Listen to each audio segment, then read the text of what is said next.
Uncensored, no holds barred talk. 24 hours a day, 7 days a week.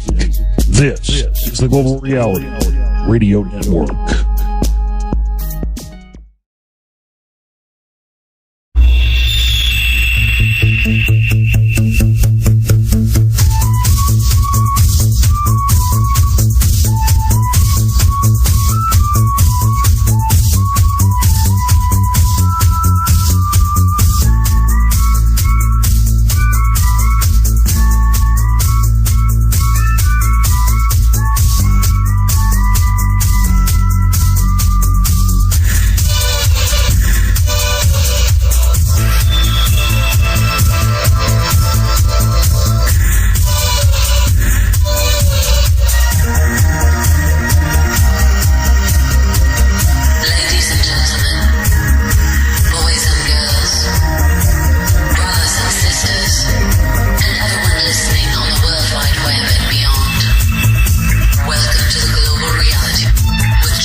Ladies and gentlemen, welcome to another live edition of the Global Reality right here on the Global Reality Radio Network with me, your host, Josh Reeves. Thanks for being with us here tonight for another late night Moonbat edition of the broadcast. It is Monday, the Monday edition, May 7th into Tuesday, May the 8th, 2012. And we are live here with you tonight. Thanks for being with us. Thanks for staying up late. Thanks for flapping the wings and being troopers. And if you're listening later on an archive or YouTube video in the morning time or something, good morning to you. I hope you're having a nice start to your day with your cup of coffee. And I hope that, Lumberg isn't on your ass too much for the TBS reports or something, whatever it may be. So, thanks for being with us here. We've got news to get into tonight, and we're also going to continue our new series of reading Vera Stanley Alder's The Fifth Dimension. I tell you, I recall thinking about this. I think I started reading this book once on the show back in 2009 or something. I want to say I started reading it on the show and I stopped for some reason, didn't read it all because something in it I didn't agree with, or I don't remember what it was. I don't know if anybody else remembers that. It didn't, at the time when I first started reading it the other night, it didn't really dawn on me. And I started thinking about that. I want to say I started reading that book already at some point, or did read it at some point on the show, and then stopped for whatever reason. I don't remember. But I want to say that did happen. Somebody in the chat room says that Void Mirror says he remembers that. Okay. Yeah. So the Kabbalion, I already read the Kabbalion already. I'm talking about, a few years ago. Oh yeah, because it gets it. Is this the one that gets into all that that meditation stuff?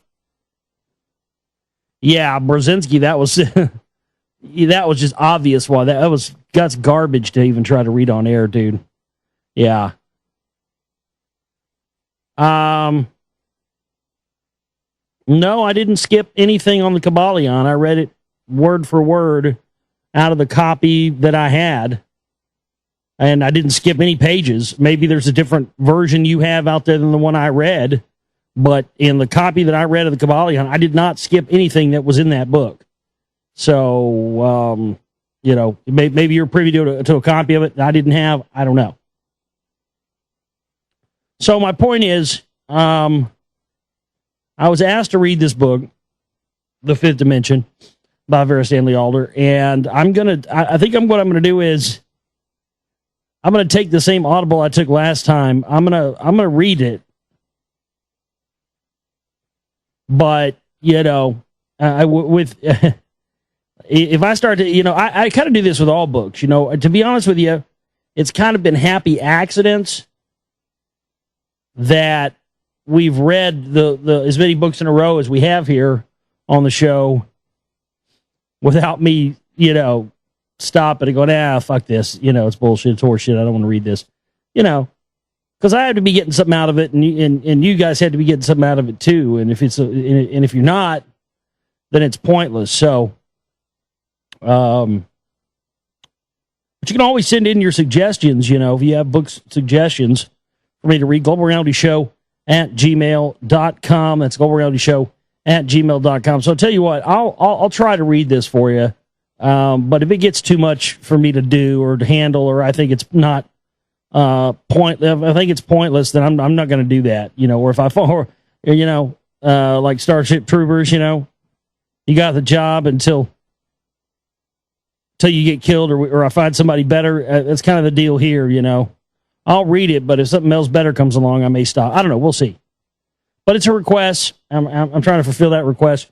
But I just did want to point out that I did distinctly remember there was a show at some point where I said started reading the book or something, and I was just kind of like, because I think it gets into meditation and stuff like that, and like meditation practice and teaching you how to meditate. Which, I guess might be cool, but I don't really know if I'm really into getting into that here. It's, not to say it's not important, but, I don't know. I just, if it starts getting, if it is that, and I think it is, we'll see. Judging by the intro we read the other night, I think it probably is. But anyway, I'll do my best, man. I'll read some of it. If it sounds like it's getting good or we're getting some good stuff out of it, then I'll keep going. If not, I'm going to call it audible and pick something else. But, you look at the stuff that I've read here on the show. That was a pretty good, suggestion. I just don't think the guy was listening probably back then when I had done those shows, which is just fine. But you look at the stuff I've read here on the show through the years. I actually did a bunch of shows, too, where I read over a course of a long period of time. Sporadically read different chapters, and I think I eventually read all of it, just not in a row, But I did do a series of reading of Manly P. Hall's Secret Teachings of All Ages. I don't know if there's anybody in our audience still out there that remembers that or not. I always wonder why those recordings weren't cut and edited and put up on YouTube like so many of our others have. I mean, I know those recordings are out there, but they were done sporadically over the course of, a bunch of shows, and they, I want to say that was like 2008, 2009 as well. But yeah, if you have suggestions, globalrealityshow@gmail.com. That's where you can also send emails as well. Anytime. Haven't really had that many lately, so it hasn't been being as big a part of our shows as it was in the past. It generally kind of slows down. It picks up after if I go on red ice, we'll get 300 or 400 a day. And then it slows down, tapers off a bit. TheGlobalReality.com is my website where this broadcast originates from. That's TheGlobalReality.com. You'll find all kinds of things up there. All of my films, mini films, including all of my newest stuff that I've put out. Reality of Illusion Series Part 5, Secrets of the Sun, which has been our fastest rising viewed video to date. Thanks to everybody out there for spreading that around, putting on their websites and everything like that. Good information, good stuff out there to let other people know about. At least stuff to look at just for the possibilities. You know what I mean? People become so conditioned by people hammering them over the head constantly with dogma and belief systems and culture memes and everything else that they're kind of taken aback at somebody like me who just says, look, I mean, just look at the possibilities here. Look at the evidence, look at what it shows, and let's look at what's possible and think outside the box, because that's exactly what gave these people the ability and the power to be able to get us here in the first place. So thinking linearly or thinking in the way you would normally think about things through your programming and your schooling and all this stuff is not going to get the job done in this realm, and it's going to force you into situations where you're parroting the same old conspiracy line. And I think that's happening in a lot of cases, because that's all they have to fall back on. So here we examine all possibilities within reason. Now I will call the absolute rubbish and bullshit when needed, but the fact of the matter is, you have to be looking at every angle of this because these motherfuckers are working on every angle at you with this. That's a fact. So, and I don't think that very many people would dispute that fact, that they're working at us from all angles with this stuff. Okay? I mean, regardless of how many people agree with me on what I get into, I don't think there's very many people out there that would disagree with that statement, that they are coming at us from every conceivable angle to keep this agenda going and to keep us enslaved. Right? I mean, I think seriously that pretty much everybody out there can agree with that. So that's true. That means that we have to be coming at them from every conceivable angle. We have to be looking at every conceivable angle and nook and cranny and little things. And there's got to be people out there that are willing to take the plunge, like me and others, to get into the deeper sides of this stuff because, man, it is as deep as you're willing to allow yourself to look into it. And I think a lot of people are scared. I think a lot of people get to a point where they just don't want to know anymore. They get to a point where it's so fucking heavy for them, they just would rather go back to that old world of where, no surprises. Let's just blame the Jews all day long and go back to saying it's, a Jewish conspiracy to kill Christians and the Constitution's good. Go Ron Paul, and I'm going to turn on Alex Jones. Woohoo! And that's what a lot of people do because that's easier for them to handle than having to come to grips with the fact that everything they thought was true for the most part has been a lie. So I will continue to dig as deep as I possibly can. And every time, I mean, it's amazing because I never approach anything. People think that I'm some extremist or some radical when it comes to the topics I get into and what I research. And honestly, I'm, although I'm not a Republican or a conservative in that sense, not in a political sense, but I'm about as conservative as it gets as far as my estimations for things a lot of times. And I shoot real short on my estimations when I don't have all the evidence yet. Oh, well, it's probably this and this and this, and maybe it's this. While inside my head, I'm thinking, it could be a lot deeper than that. And the next thing you know, for instance, like when this newest film I'm working on, I had just originally intended this to be just about the rock wall and to get into that. And the rock wall thing's really started to become a smaller part of this film because it's a much greater whole now. So much more new information, deeper information that really, goes to back up everything we already know about this grand ongoing conspiracy that's been going on for years and years and years, millennia, centuries. And I never dreamed when I got into researching this topic and making this new film that it would, reinforce all those things that we already knew about, an ongoing cover-up, an ongoing conspiracy that's been passed down generationally. And the lies we've been told to about history. I mean, I'm having this, this is difficult for me, and I think it's going to be difficult for a lot of people to comprehend a lot of this too, so I'm trying to, in some way, make this palatable in the film, but you have to rethink what you believe about the timeline of history. Do you understand what I mean? You have to, we think about this linear way of, the pilgrims and immigrants coming from the east to the west to the new world and blah, blah, blah, blah. And, we're getting away from taxation and boom, here we go. And that's it. And, we got rid of the red man and everything. But it's completely the other way around.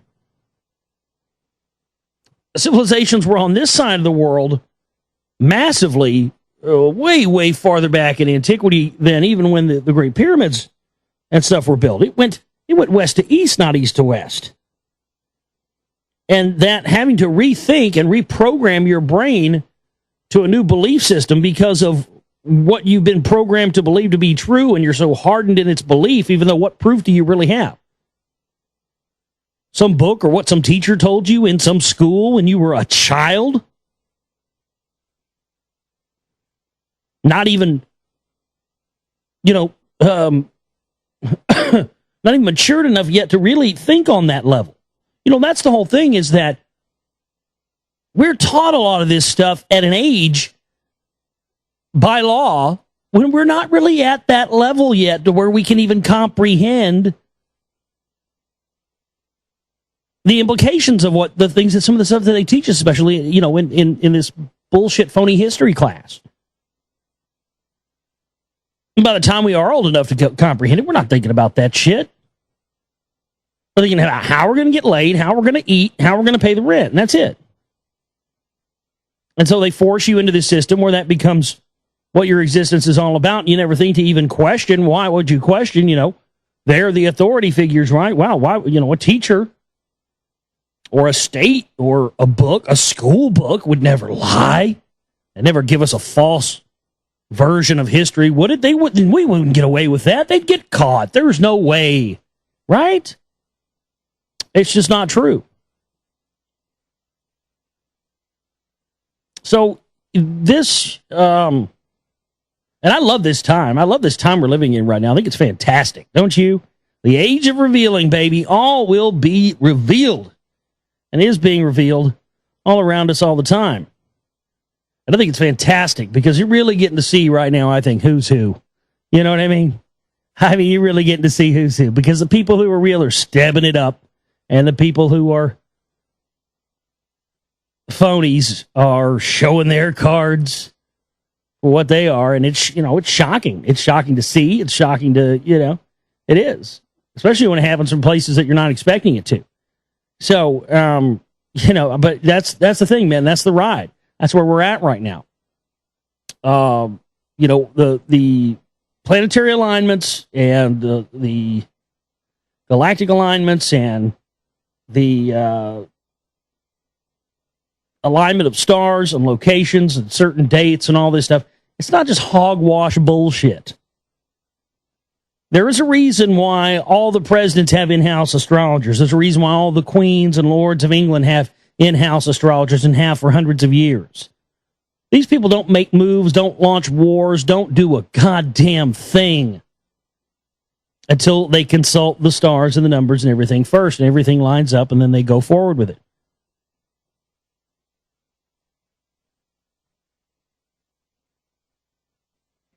So if you want to beat something that's operating on another level, you damn sure better get ready to start taking your ass down to another level of thinking and, quit allowing yourself to be put inside of that mental prison willfully. I can't believe that there's so many mind traps waiting on you at every turn in this world.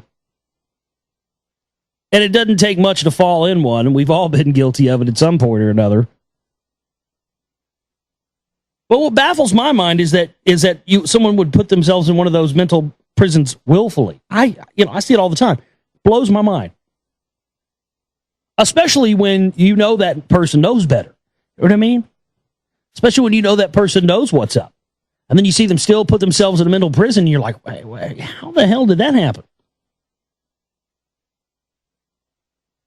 But, them's the breaks, as they say.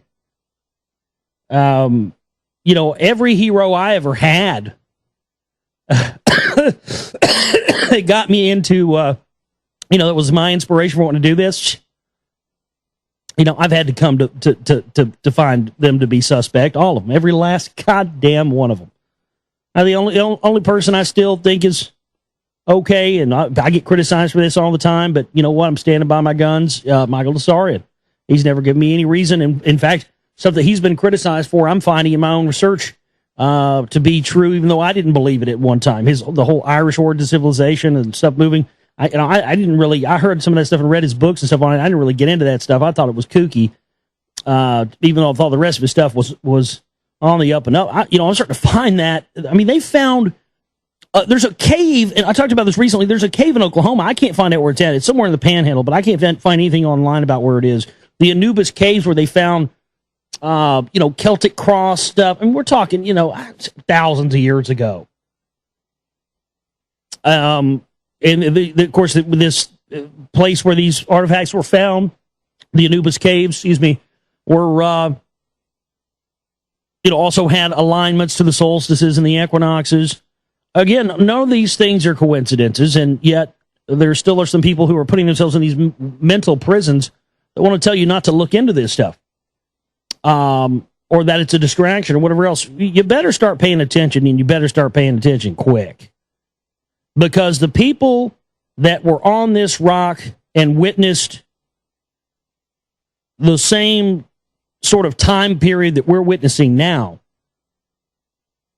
went to great lengths all over the planet to tell you and I what we will see in the future.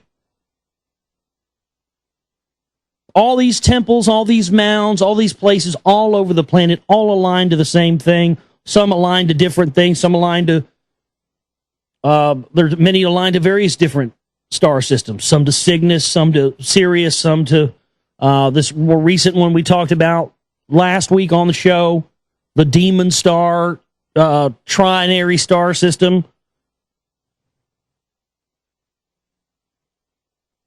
They were aware of cyclical events. That's why they were called sun worshipers. In fact, it wasn't so much that they were sun worshipers, but the worship of the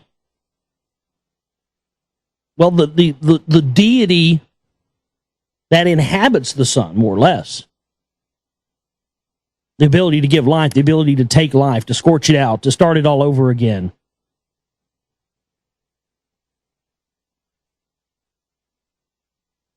The people that were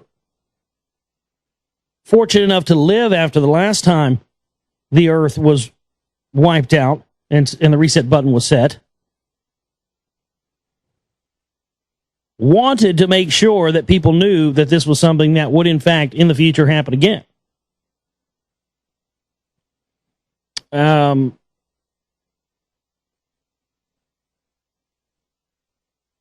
so,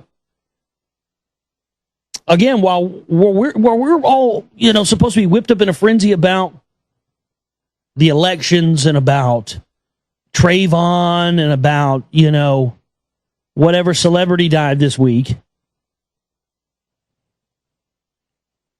there are people in secret who have the knowledge of celestial events, who have the knowledge of events on this planet, who are keeping it from us, all under the guise of being able to keep their master plan perpetuating itself into the future. And think about it, from cradle to grave, think about it, everything you do in your life, every job that you work, every dollar you make, every dollar you spend, no matter what it's on, at the end of the day, after you're dead and they put you in the box and put you in the ground and your insurance pays for everything, blah, blah, blah, these guys own everything. From cradle to grave, to the end of the day, everything that we're fighting and slaving for, everything that we're killing and dying for in wars, everything that we think is important, it's all a facade, it's all a veil. It's been put there to shield us from the truth.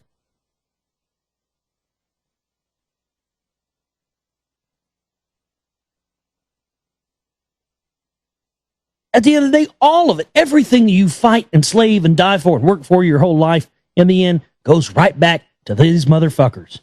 It's a perpetual cycle, man. Nobody comes out of this a winner. So what do you got to do? Well, the only thing you can do is you got to go bust up the motherfucker who's running the game in the first place. Now, how do you do that? You find out who they are. You identify them. I used to tell people, hosts on other networks I was on, tell me that identifying who these people are wasn't important. What? Identifying who these people are that are doing this is not important? How do you hope to ever form a solution to stopping these motherfuckers if you don't know who they are?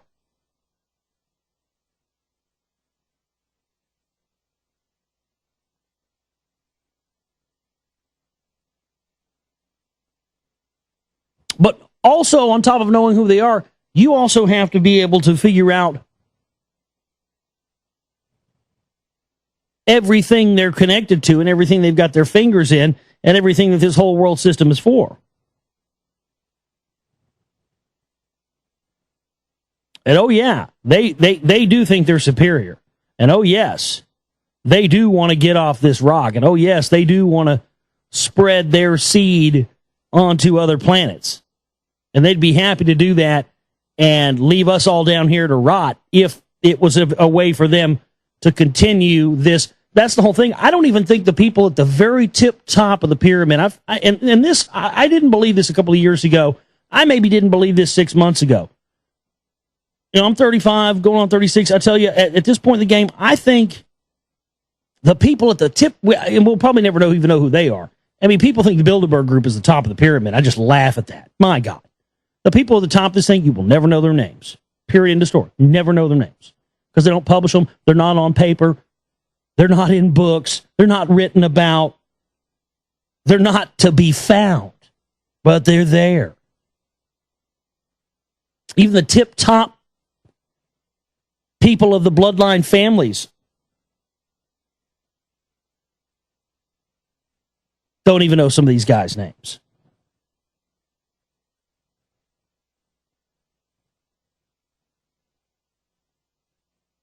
But it's, you know, to think that we know, we can even identify who the tip top of the thing is at this point is, you know, we don't have all the information. Everybody always wants to know what the solution is, but yet people are still unwilling to really delve into what is behind all this. So that's what we're going to continue to do here on this show. Again, every time I do a film, this happens to me. It's unbelievable. It's happened to me again here, where I fell into something that is deeper, heavier, and more important than I thought it was before I started the project. I mean, you just can't count on these things to happen, but you know, believe it or not, eventually they do. I mean, this is huge. What I'm onto here is big. It's really big because it's also very worrisome as well. Because and this is the part I'm going to have to just spit this out and be honest. As crazy as this sounds, I'm just going to have to spit this out and tell you this because it's something that has been popping up in my head since I've been working on this film, and I've been struggling with coming to grips to the idea of it myself because it just sounds so goddamn kooky. So I'm not saying this as this is a belief I hold or anything. I'm just saying that oftentimes when you do research and you're really paying attention, there are things that present themselves to you with undeniable clarity because of the facts.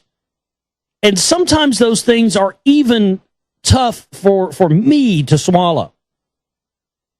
And they bother me when there's things to support it. And if we really are sitting on the new Atlantis, on the remnants of the old Atlantis here in the United States, and what these ancient writings about Atlantis say, and the future Atlantis too, that of course Plato and Sir Francis Bacon, John Dee, the whole deal. From what these ancient texts say, I mean, there's a real chance that our society or the country, the United States, and I don't know what part of South America and Mexico and all that too. I don't know what part of Canada. I don't know. But it seems that this area may possibly see the same fate that it saw during the Great Flood. Now, it may not be a flood again, but it could be fire, or it could be some other catastrophe. But I got to be honest with you, man, a lot of this research that I'm finding, there's a lot of things that indicate, that point in the direction that the reason they allowed the United States to become the big supremacist, the big monstrosity country that it is, the world's largest superpower in the world, the big top country for so long, was so that it could be destroyed at a later date during a already known about cyclical event that happens on a cyclical nature that happened the last time the Great Flood happened, wiped out Atlantis, and that the ancients knew about, and that these people and the governments of the world know about and have known and kept about in secret in the secret society structure. And that this is why they have a lot, because, think about it. Why do you think they're allowing Dubai to become what it is? It talks about in the Bible and all the ancient texts, right, about how, before, what was it, before the end times or before the return of Christ or whatever, Babylon had to be destroyed. But that's the thing, Babylon was never destroyed. And I've often wondered if they were, rebuilding Babylon, Dubai, for its later destruction, and had already kind of been thinking along those lines, and I thought, wait a minute. Is this why they allowed this to happen? Is this why they squashed all this ancient history and they've buried these mounds and they've buried all this ancient architecture and they've buried all this past? Because they don't want us to know what the ancients knew, that these cyclical events happen?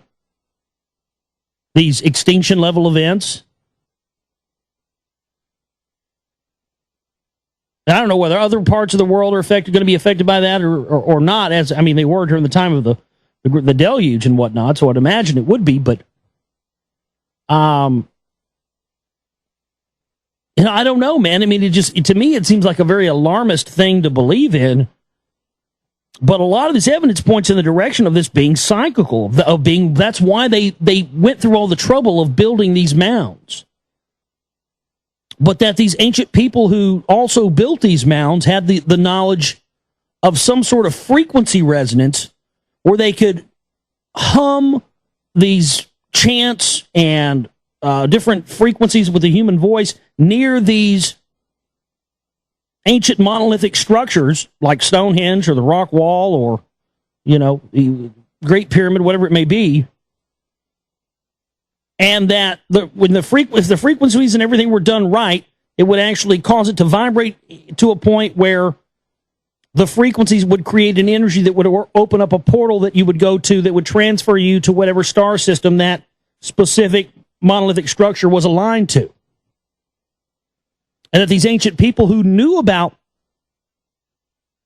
these events, these cyclical events, knew about these alignments with the sun at the times of these cataclysms, literally disappeared.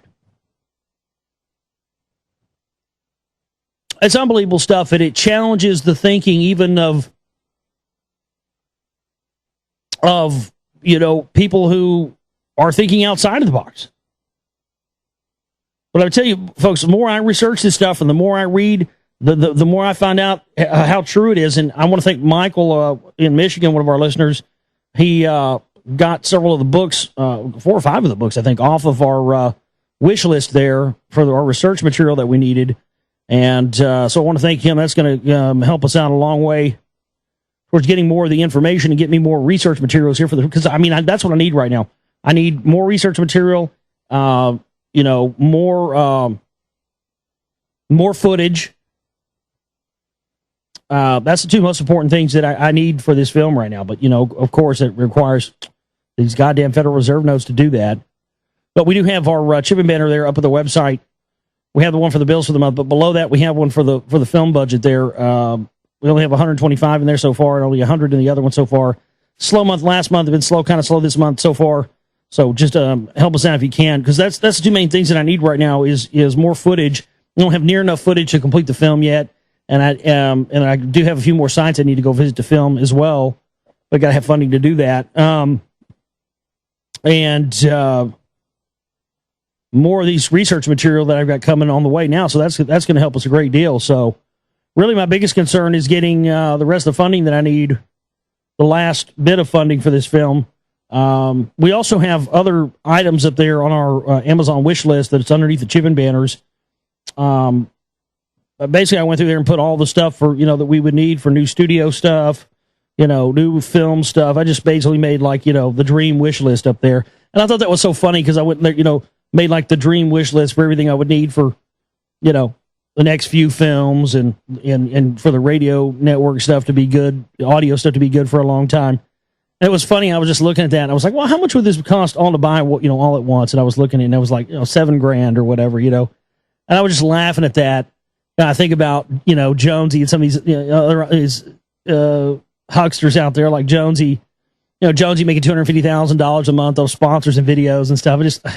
I was sitting there thinking, $7,000 is not a lot of money in the grand scope of things. What it costs us to run the operation, $1,500 a month, is not a lot of money at all in the grand scope of things.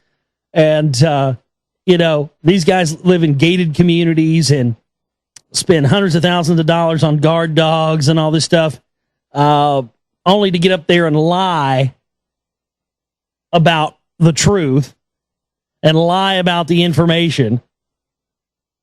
And I could put a dent in these motherfuckers' armor harder than shit. So hard I don't even know how fucking hard it would be with $7,000. That to me just, because it does, it's just hilarious to me when I think about that. And I think about the way, what a threat I have become with my information to so many of the hucksters out there. It's just greatness. And, it just goes to show you that it's not always the guy with the biggest rock that slays the giant. You know what I mean? Let's get into our news here tonight.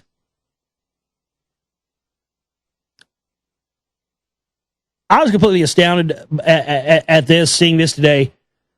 I couldn't believe this because back in 2009, I had broke this story of the woman who had gotten kicked out of an Obama campaign fundraising event during the last election cycle, Heba Aref, and they made a big deal out of it in the news at the time. And then the next thing you know, she's on the same plane coming back from Amsterdam with the alleged underwear bomb.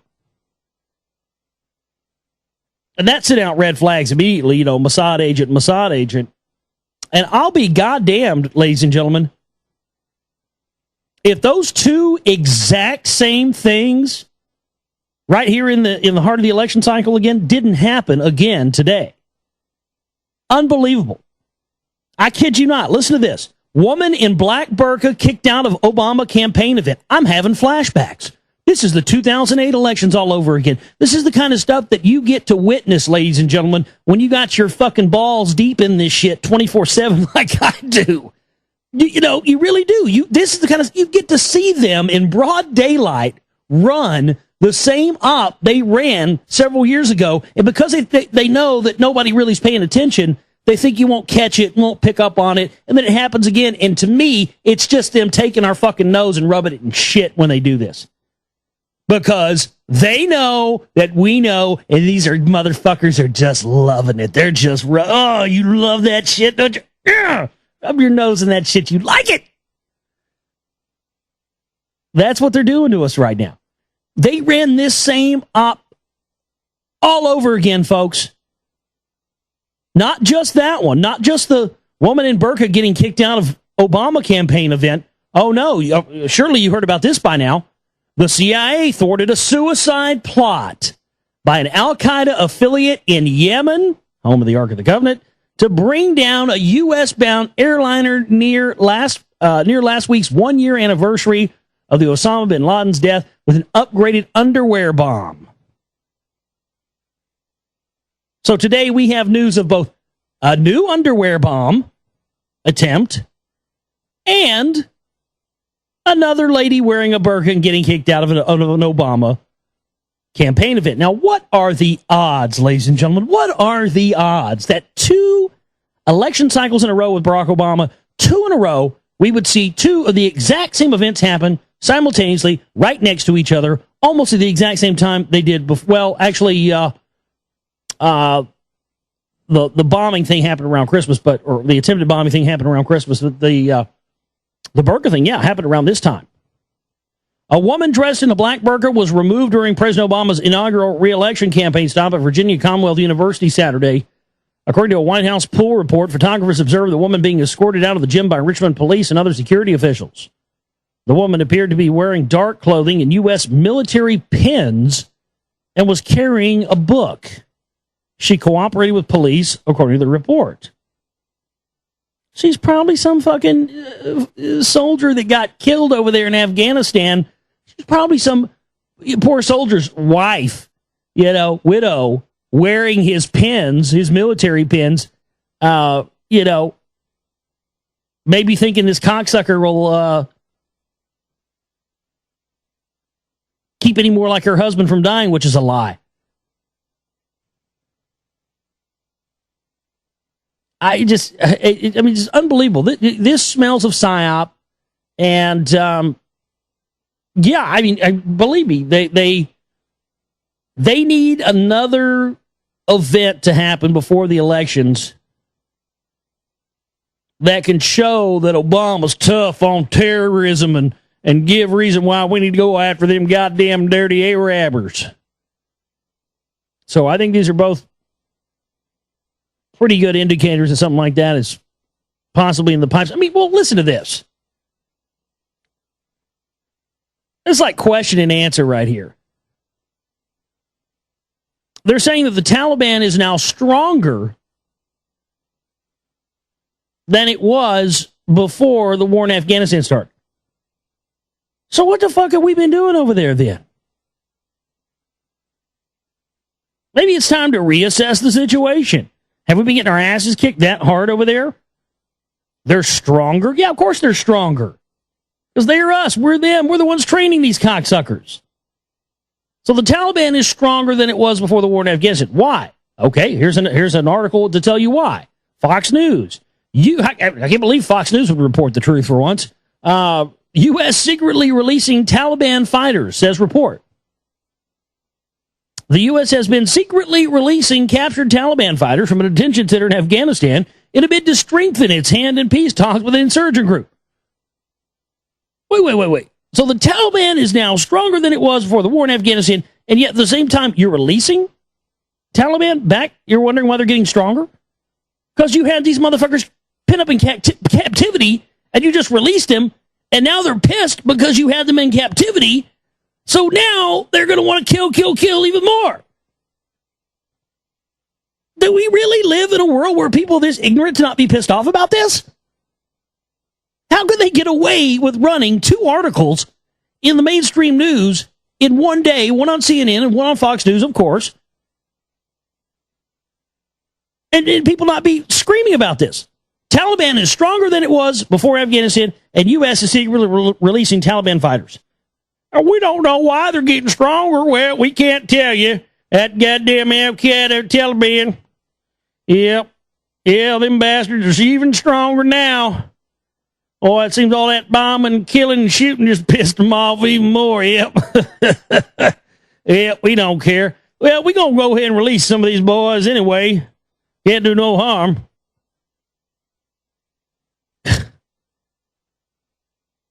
It's just good to know that there are brains in charge of the world. Wow. I sleep well at night knowing that decisions like that are being made. That's when you see stuff like that and you're like, there's got to be a computer running this thing. No person would be that stupid.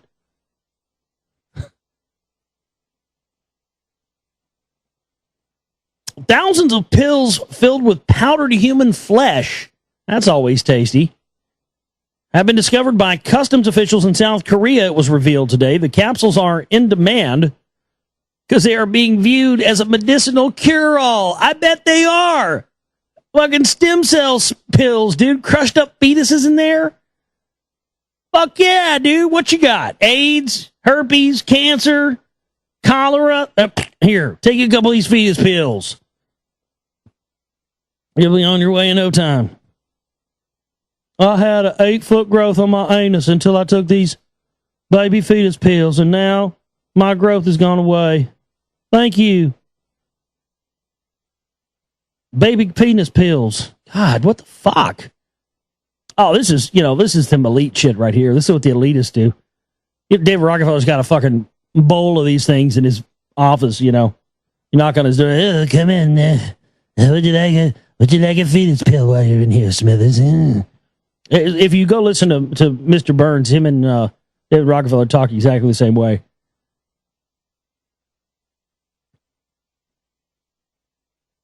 The grim trade is being run from China. Where else? I mean, really. They have mobile kill vans in China.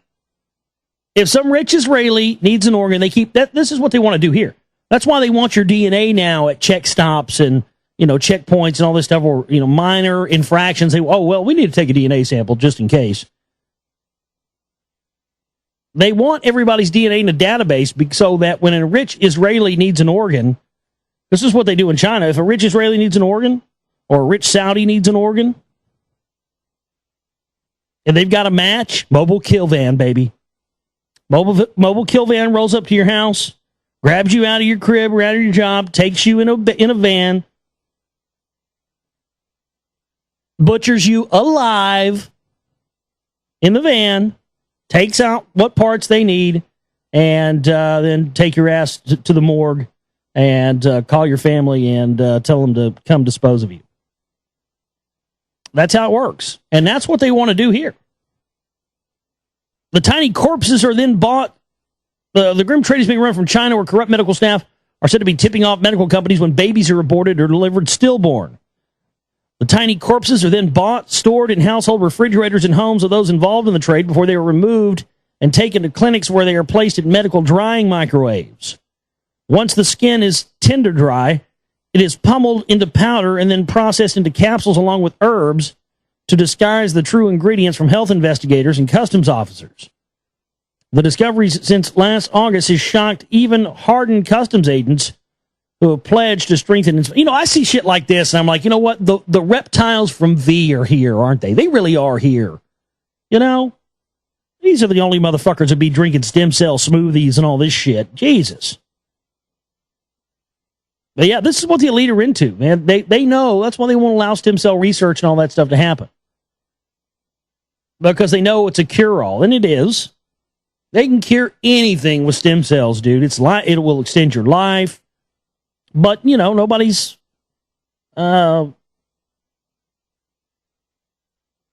comfortable with that, Nobody's comfortable with, and you shouldn't be comfortable with it. You know what I mean? When you know who's running this motherfucking show, you shouldn't be comfortable with that at all. Because I'll tell you what doesn't make me comfortable is the idea of thinking that if these guys really wanted to, they could just, Pink Floyd, meat grinder style, we don't need no education, faceless going into the meat grinder. I mean, you want to talk about selling us on the solving global warming and selling us on saving animals and selling us on stopping overpopulation. Boy. Because they were already tried. They were already tried with, what's that shit? The voluntary extinction program. Voluntarily kill yourself to save Mother Earth. That's what humans need to do. Go first, buddy. Go ahead. Right behind you. Now, you guys that started that group, you guys line up first. You blow your brains out. We're going to blow ours out right behind you. Ready? Go.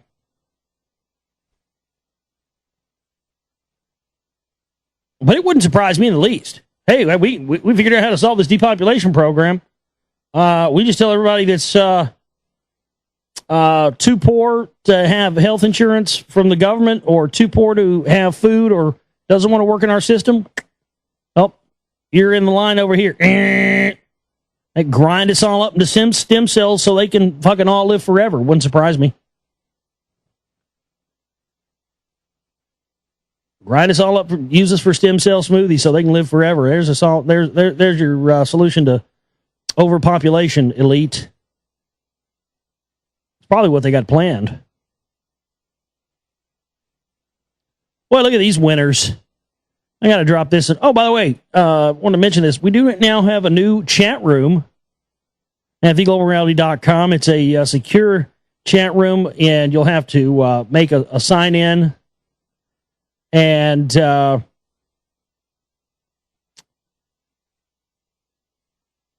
have to approve you before you can come into the chat room. Now, if you send one of these during the show, I'm probably not going to see it, so you're going to have to be patient. But yeah, and we're loving it in there so far. It's great. It's secure, and it's pretty awesome. But oh gosh, I know what I was going to do. Never mind. I'm dropping this. I'm dropping a link in the chat room. I love how you can actually put a link in here. It's a pretty cool chat. We're liking it so far. But I want you guys to look at that picture I just dropped in the chat room. Those look like some of the trolls we've had. Some of these. I don't even want to say the name. Give them any attention, but some of the trolls we've had in the chat room recently from some radio networks look like some of those people I see in those kind of chat rooms, don't they? Seriously, look at that.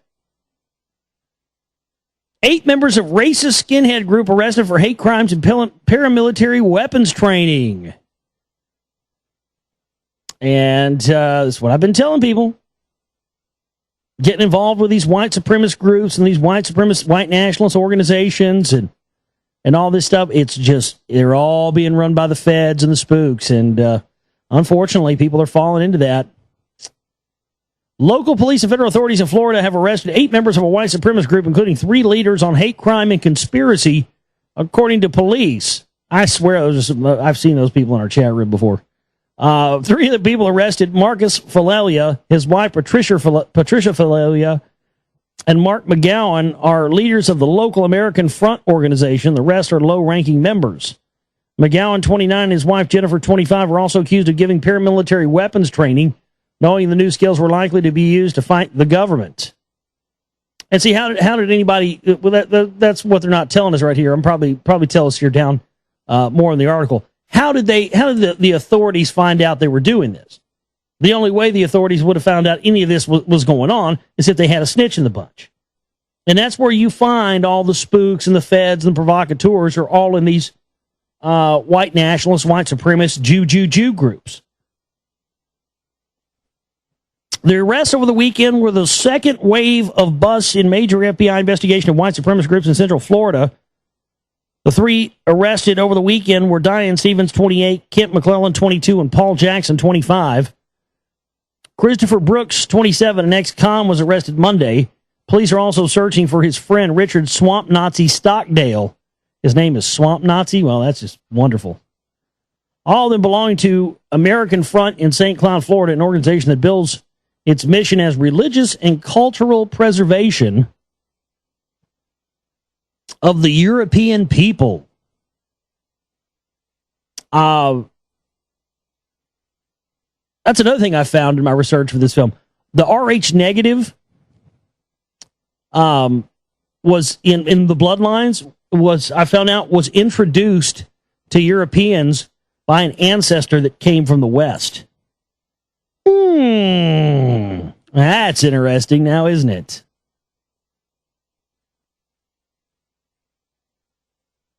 The Anti-Defamation League calls American Front a racist skinhead group that has long been involved in violent crimes against Jews, immigrants, and other minorities. Well, yeah, that tells you right there it was a provocateur operation. If the if the ADL and what's the other one, Southern Poverty Law Center, who both are on this. See, anytime they get involved in a case that quickly, that's how you know it's a provocateur op. That's how you know these people were just unwilling dupes. I mean, that's look at this. In this day and age, people just fall into belief systems. I mean, especially with a black president, that's one of the reasons they did this, so they can provocateur more people, so they can perpetuate this myth of white Al-Qaeda and the white extremists. None of this stuff exists unless it is being perpetuated by federal agents who are trying to create an agenda and a narrative to get more funding on their homeland security operations. Period. End of story.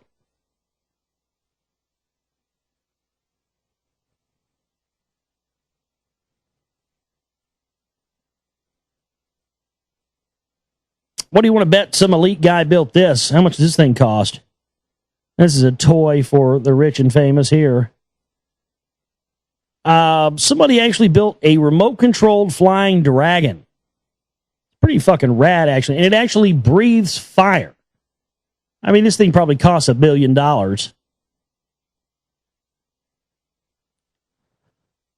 Oh, why do I keep doing that? Oh, is that right? Well, I'll tell you what's funny is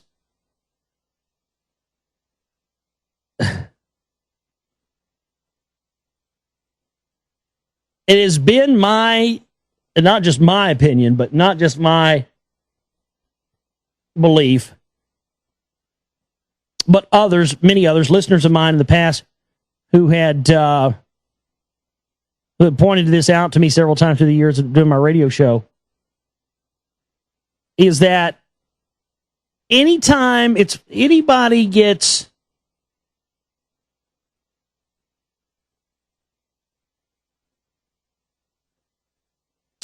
fingered by the ADL, 99% of the time, that group or person or outfit or whatever it may be is working hand in glove with the ADL.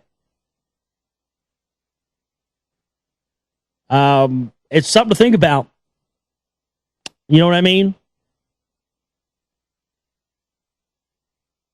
Because in order to be able to keep the myth and to keep the funding going on the everybody wants to kill the Jews conspiracy, you have to keep the Jews are in charge of everything conspiracy going, and people can't wrap their minds around the fact that the very people that fund these Jew-hating organizations are the Jews, or more appropriately, the Zionists that they claim to be against.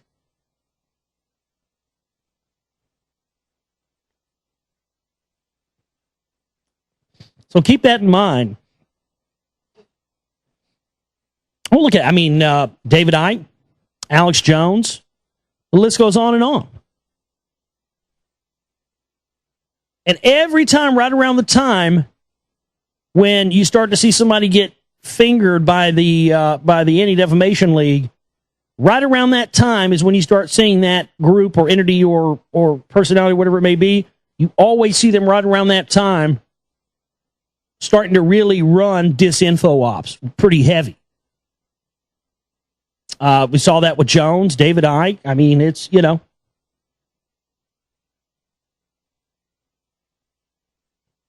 it's just interesting to sit back and watch all this transpire, But most of the time, this stuff either happens. It happens for one or two reasons. Either happens as number one, somebody's throwing a lot of cash around for it to happen, or which is generally the case. Or number two, it's done on a threat. It's a blackmail situation.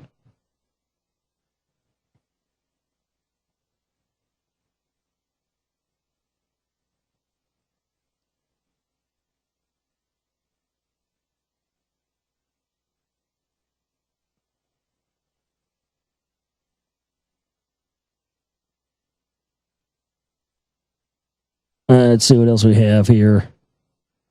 Oh, they're reinforcing this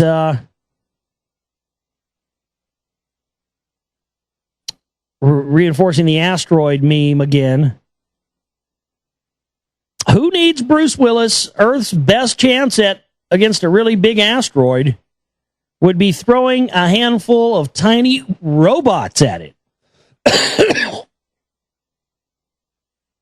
Squadrons of pebble-sized asteroids would deflect asteroid and would need to be launched 8 years in advance, could deflect an asteroid 22,000 miles and make it miss Earth. Previous research focused on large craft with equally large lasers. Asteroid defense is always focused on huge weaponry such as a nuclear warhead or lasers, but Strathclyde researchers believe throwing a handful of rocks could do the trick instead. Two engineers at the University of Strathclyde think that instead of the huge, cumbersome laser weapons proposed by earlier projects, a swarm of tiny spacecraft weighing 1,000 pounds would deflect it. Speaking at a conference in Atlanta, Georgia, Allison Gibbings and Masila Milano Vasili, the two engineers, propose a swarm of solar-powered pebbles could deflect an asteroid by 22,000 miles, enough to miss Earth entirely. The swarm would be launched into orbit in a single rocket, New Scientist magazine reports, then would form into a swarm that would attack a 250-meter space rock head-on. Until now, research into an asteroid shield for our planet is focused on huge satellites carrying equally vast weapons. Well, think about that as well. I mean, you could as easily say that the same thing could happen if it was going to attack, I don't know, let's say for just theoretically, some kind of giant mothership or something, right? That'd be in your best tactical advantage to have a weapon like that against something like that too, wouldn't it? Because you can sit there and just pummel it with things over and over. But if you had something that could shoot a swarm, like a shotgun does. And that's the thing. There's always multiple reasons. There's always the cover reason. There's always the press version of why they need all this funding for these. So in this case, we need an asteroid shield to deflect an asteroid, but there's always more to it than that. But that's interesting. They continue to push. They tell us, there's no worries. Don't have anything to worry about. Nothing to worry about. No, there's none of the asteroids out there will ever hit Earth ever. No, we're not worried about it. But yet you read the news, and there's a lot of people worried about it. Yeah, there's a lot of fucking funding going to it. That's the whole thing is the reality is scarier than they let on it to be. And so why you would want to call yourself an outlet of truth, but yet do nothing but spread fear makes zero sense to me. Because you can get all the fear you want if that's the vibration you choose to inhabit. You can get all the fear you want looking below the surface of what they put in the news every single day.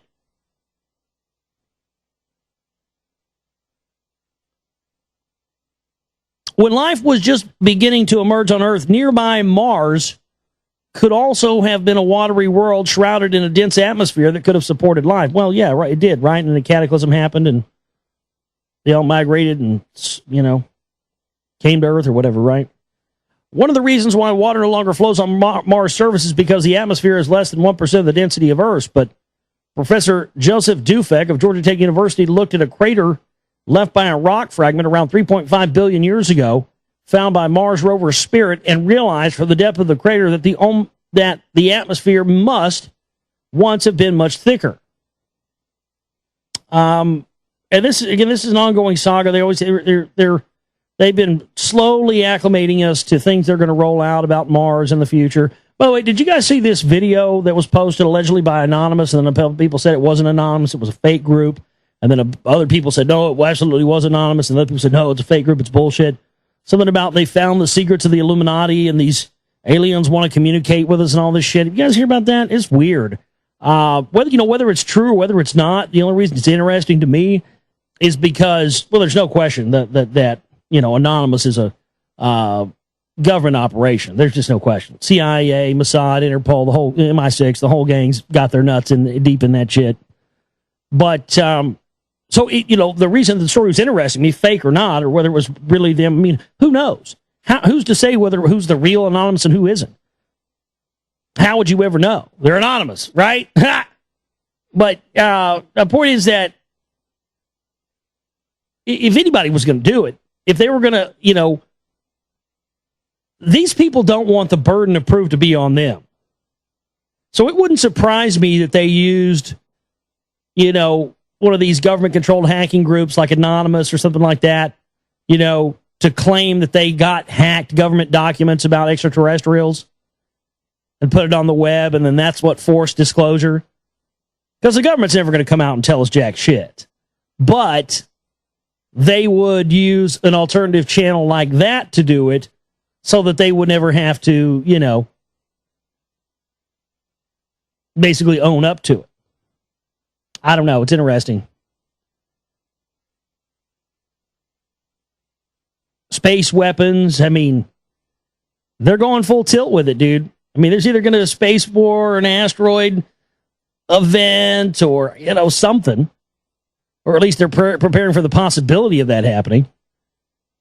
And that could always be it, too. It may not even be that they know for sure something's going to happen, but that they have enough evidence to support that the likelihood of something like that, and that's a big thing with these people.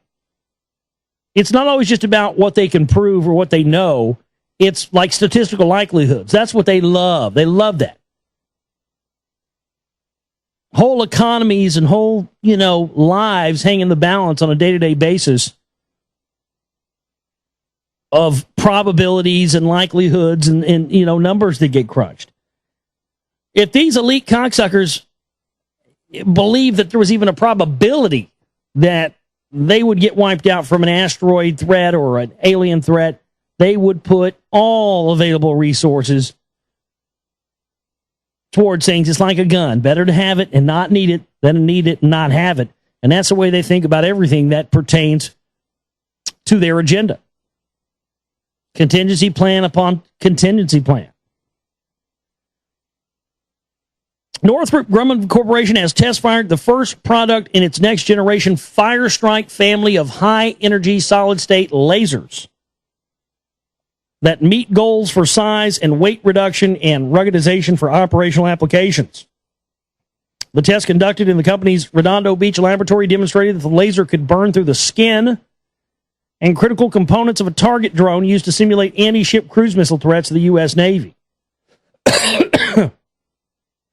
So, drones with lasers on them, that's just fantastic. Fantastic news.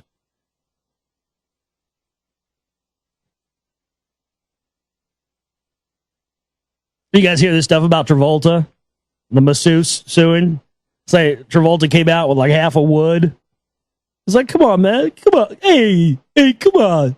Let me give you a hand job, man. Come on.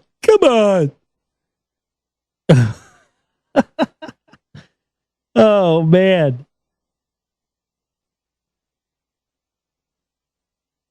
That is just too funny. Masseuse claims he told Travolta he did not have sex with his clients, but Travolta was undeterred, offering to do a reverse massage, adding, come on, dude, I'll jerk you off. Come on. The suit goes on to allege Travolta then masturbated and told the masseuse he got to where he was due to sexual favors he had performed when he was in his Welcome Back Kotter days, adding that Hollywood is controlled by homosexual Jewish men who expect favors in return for sexual activity. Well, that is true. That's true. Come on, let me give you a hand job. Oh, my God. That is just too fucking funny, man. Will Tom Cruise and John Travolta please come out of the fucking closet? Fucking South Park. That's just too funny. Can you imagine being the dude that rolled over to give somebody a massage? They come to find out not only was it John Travolta, but when he rolled out, he had half a fucking wood. Oh, come on, bro. Give you a hand job. Come on. Jesus Christ. Man, that is just fucking too much. I can't imagine being that guy. Yeah, you goddamn right he's suing.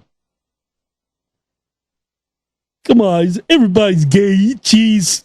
Oh, jeez. Give me a hand job. Oh, jeez. Oh, jeez. It's just a bunch of gay Jewish men. Oh, jeez. Give you a hand job. Don't touch my hair.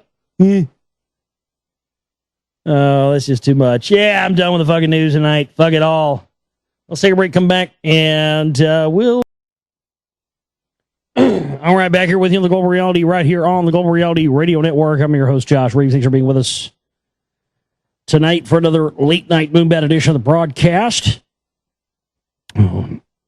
Excuse me. We're going to be continuing in our new series of reading here.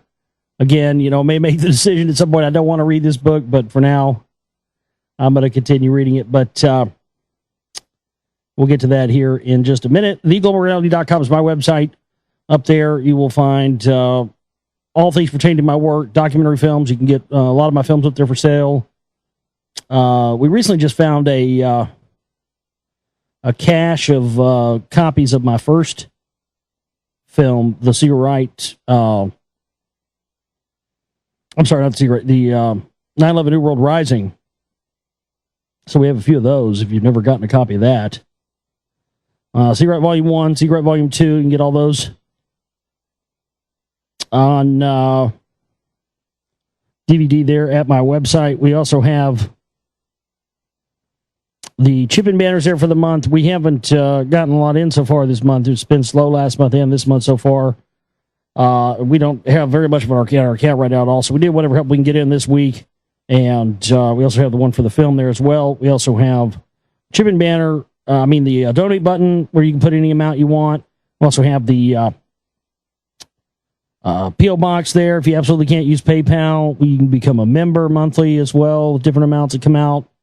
And we also have a Amazon wish list there where you can just make a purchase off of our wish list, which will send an item that we need for our work here.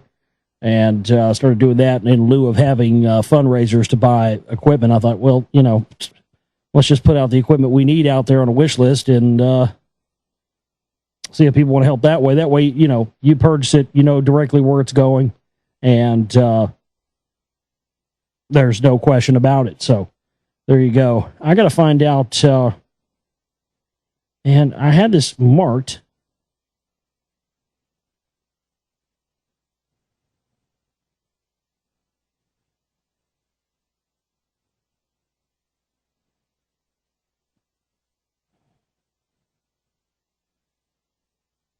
I guess I'm starting here. Okay. I just read the preface last week, right? Yeah.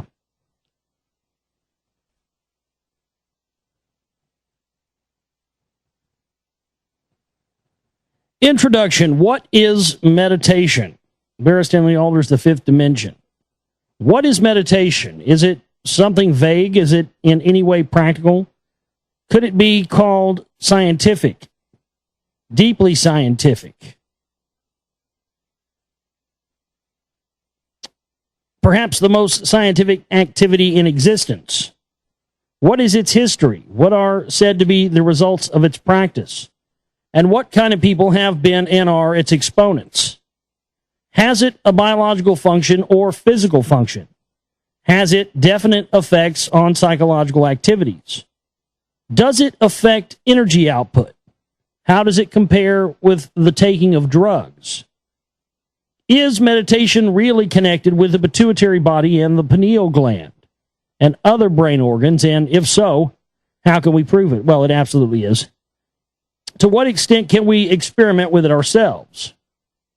Why was it in various forms considered to be the essential foundation for national government in ancient civilizations? By the time we have considered all these questions, we will know whether the practice of meditation and all that it includes is really what we are after in order to build a new and wonderful life for ourselves, independently of all circumstances. The practice of meditation has been and should be only part of a complete way of life designed to bring development and maturity, firstly, in the invisible components of the mind, secondly, in the visible brain growth, and thirdly, in the orientation and control of action. There is such a wealth of literature, sometimes, alas, contradictory, on this age-old science that a clear-cut summary is needed for so many of us who have, perhaps, but little time in which to obtain a hold of the subject. It is rather the same as the search for the ideal diet. We are confronted with a mass of literature, some of which contradicts the other quite wildly. This is because, of course, everyone is at different stages of need and understanding. However, during my own search amongst the masses of diet books, I finally came across quite a tiny volume of which explained exactly what happened during digestion, and according to what one had eaten. This helped me more than any before because I could now visualize the actual proven processes and realize what happened with each combination eaten under different circumstances and conditions. This analysis gave me a working basis on which to form my own conclusions and decisions and build up a program to suit my particular stage and needs and projects. Surely the name should be written regarding meditation, which is, after all, a process of choice combination, assimilation, digestion, elimination, rebuilding, and use in activity.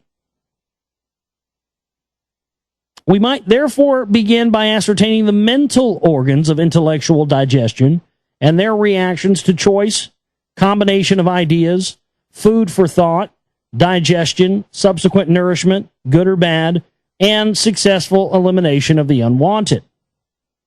We must find out whether such mental organs exist. Science has taught us in the last analysis all is energy, and that the most powerful and actual activities are those we cannot see. It appears that the visible is really only a kind of sheath and a focal point for the basic invisible activity. An instance of this is the vast power focused through an atom and the invisible genius at work within a cell. Therefore, in the study of any subject, we have to take into account two of its parts, the visible and the invisible. However, a fuller analysis can prove that there are really three parts. One, the so-called solid part, presenting to us the sheath and form which isolates its activities. Two, the electrical counterpart, whose existence can be proved and contacted through a study of radiations and which is able to manipulate the solid matter. As an instance of this, we can refer to certain types of healing.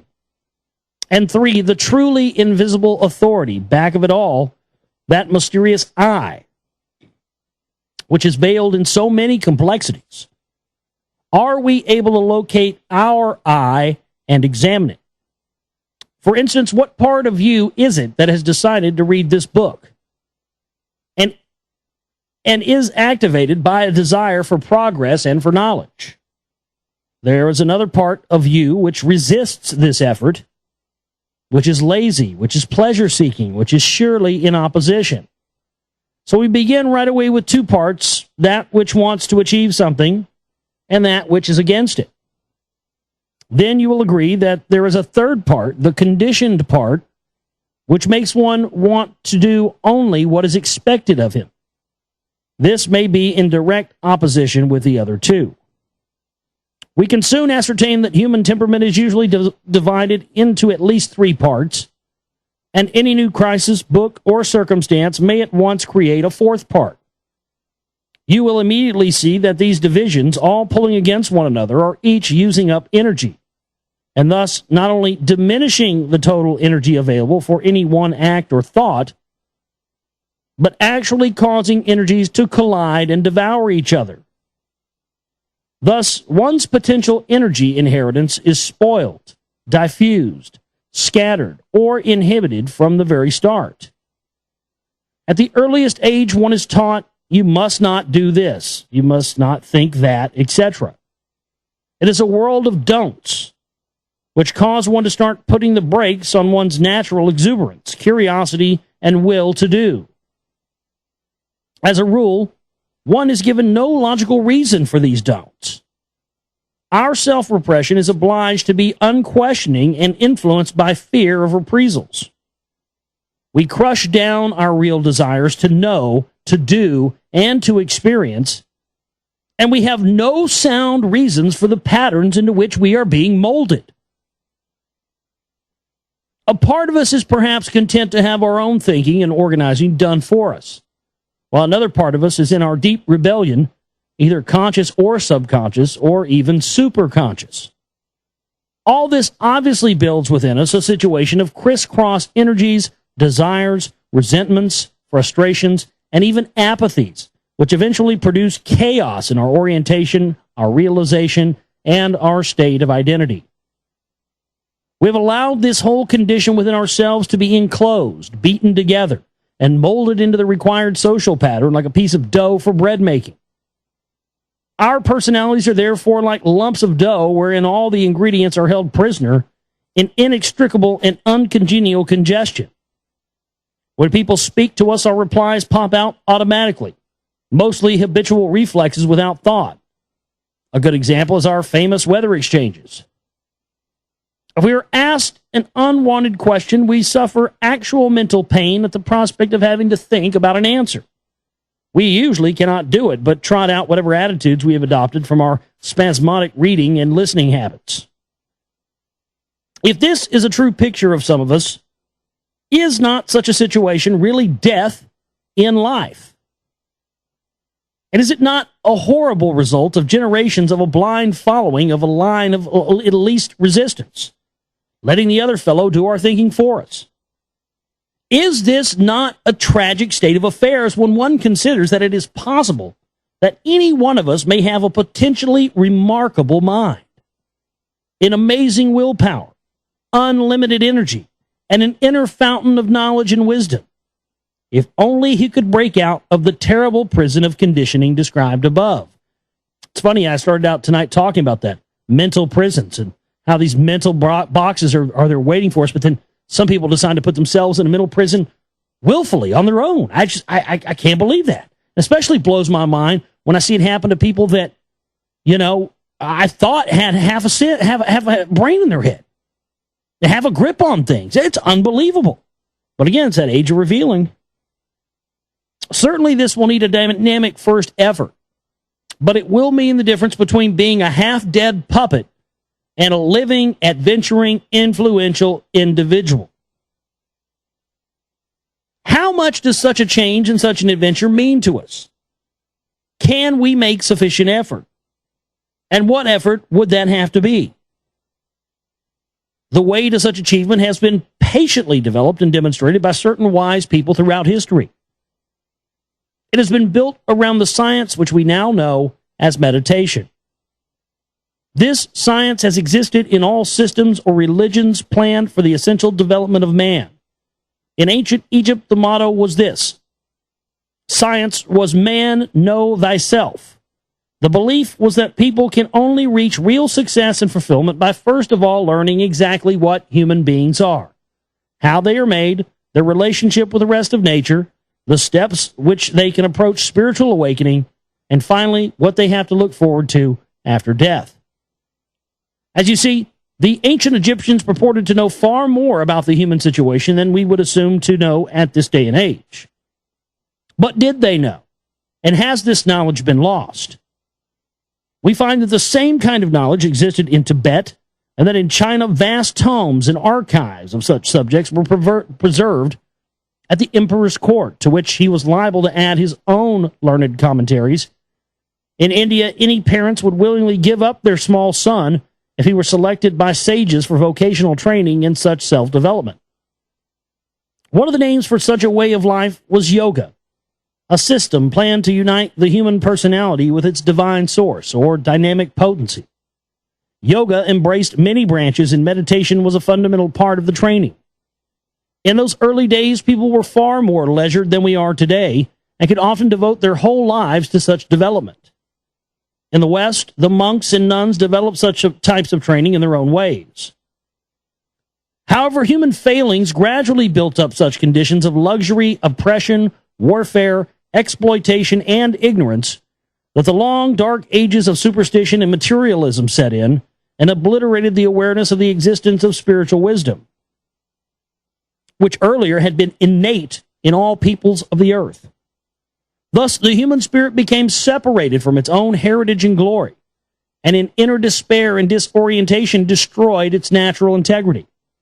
By the time the Buddha came, he had to rediscover the essential spiritual techniques, including meditation, and Christ after he had been beautifully trained by the Essenes and others, was faced with a public of immature, primitive ignorance, very different to conditions which had been obtained in earlier civilizations. The so-called Dark Ages had set in. Now, after 2,000 years, we are witnessing the chaos and worldwide distress which are the results of neglecting and compromising with the noble sciences of fulfillment so generously bequeathed to man. Things that have reached such a pass that either mankind will collapse utterly into moral self-destruction, or a vigorous reaction will arouse the will to regenerate and rebuild before it is too late. When such a reaction comes, it must be taken at its flood tide, or the opportunity will be lost. There must be available, concise, and trustworthy information as to the ways and means of awakening, and the ways and means of awakening the true self and the intrinsic power for good which lies waiting within humanity. Well, that sums up everything I've ever wanted to do with this show and my work right there. There must be available, concise, and trustworthy information as to the ways and means of awakening the true self and the intrinsic power for good which lies waiting within humanity. That's like the motto of this, my whole show. That's my whole friggin' motto. It's amazing to see somebody else write it down in that way. It's crazy. That's what's in my head. If I had to sum up the mission statement, that's it. There must be available, concise, and trustworthy information as to the ways and means of awakening the true self and the intrinsic power for good which lies waiting within humanity. It is vital that such information is ready at hand so that man can have an exact picture of what he can achieve and how he can produce in himself an instrument of service and salvation on this striving, struggling planet. Let us therefore build up a blueprint of the situation within ourselves and the technique with which we can master it. And so we will stop right there. We'll pick back up with Chapter 1, The Miracle of Man. Tomorrow on the show. Good stuff there tonight, man. I think this is going to be good after all. I think this is a good choice. I think it's going to be a good reading. Because really that's the big thing. We're taught to always be searching out there for the hero, somewhere out there, Oh, put all your faith and all your hopes in this, this presidential candidate. Put all your money and your faith and your hopes in Ron Paul. Put all your faith and your money and hopes in the hero that's going to ride in on the white stallion and save you. So we're always told to put, or this Christ figure or this person over here. We're always told to put our faith for our own spiritual enlightenment or our own well-being or anything else in some other entity other than who? Than ourselves. Each and every one of us has the ability to unlock from within ourselves our ability to change not only ourselves, not only our world, but the entire world. And this is why I continue to document, to expose, to research, and to make films on these topics to hopefully do my part in this short transitory life here that we all have to further truth. At the end of the day, that is what I am going to be able to say about myself, and that's what I've done here, and I've furthered the truth thanks to your help and thanks to your support and your donations out there, and I hope you'll help to keep us going so we can continue to do that. TheGlobalReality.com is my website. That's where you support our work. Please do so because we're low in the kitty right now. My name is Josh Reeves, and I love each and every one of you. We'll see you back here tomorrow. You guys have a great one. Take care.